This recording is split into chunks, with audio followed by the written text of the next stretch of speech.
10 fit. আমাদের এই West স্ল্যাবটির এই যে ইনক্লাইন্ড দৈর্ঘ্যটা আছে 10 ফিট। এখান থেকে যদি আমি এক্সট্রা টপগুলা মাপি, প্রথমে এক্সট্রা টপগুলো চেক দেন তো মাইদুল ভাই, এক্সট্রা টপগুলা কত আছে? এক্সট্রা টপ আমার L/3-তে তাহলে 3 ফিট 3 ইঞ্চির মতো আসবে। আমি যখন দেখাই যে 3 ফিট 3 ইঞ্চি, তাহলে ওই উপর থেকেও আমাদের রড নেমে আসবে 3 ফিট 3 ইঞ্চি। এরপর মাইদুল ভাই ওই যে ওয়েস্ট স্ল্যাবের থিকনেসটা একটু মাপ দেন। ওয়েস্ট স্ল্যাবটা কতটুকু আছে?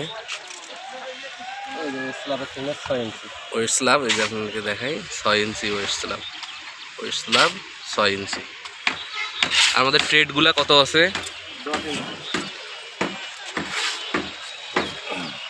ট্রেডগুলা 10 ইঞ্চি। আর রাইজার আমাদের আছে 5 ইঞ্চি। সব রাইজারগুলো 5 ইঞ্চি। এক্ষেত্রে আমাদের তাহলে টোটাল ধাপ লাগলো কয়টা? 13টা। টোটাল ধাপ 13টা। তাহলে আমরা এই 13টাতে আমাদের এই ছাদের হাইটটা, আমরা এই ছাদের হাইটটা রাখছি 10 ফিট 1 ইঞ্চি ক্লিয়ার। হ্যাঁ, এখন ওইটাকে শাউল করে দেখাচ্ছি হাইটটা।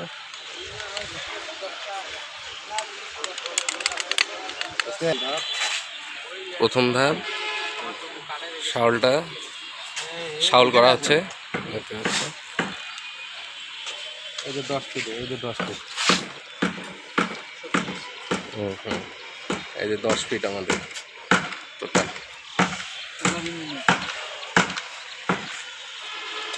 ঠিক আছে, আমরা এখন ট্রেড রাইজারের শাল চেক করবো। একুরেট আছে। এইটার অপর পাশে দেখেন, ওই পাশটায়।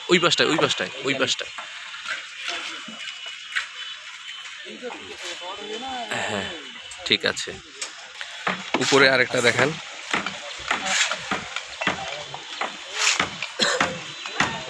ঠিক আছে, এই পাশে ওইটারই এইদিকে।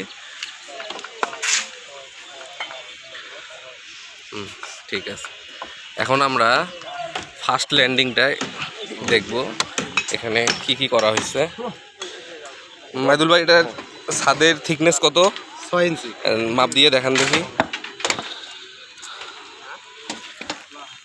আমাদের এখানে 4.5 ইঞ্চি আছে, 1.5 ইঞ্চি কভারিং থাকবে, টোটাল হচ্ছে 6 ইঞ্চি।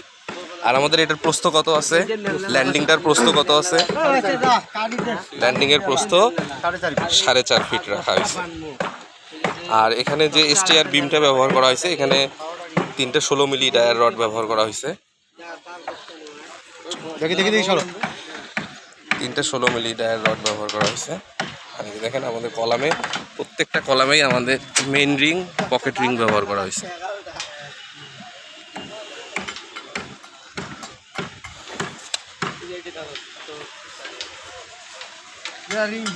ঠিক আছে, ধন্যবাদ।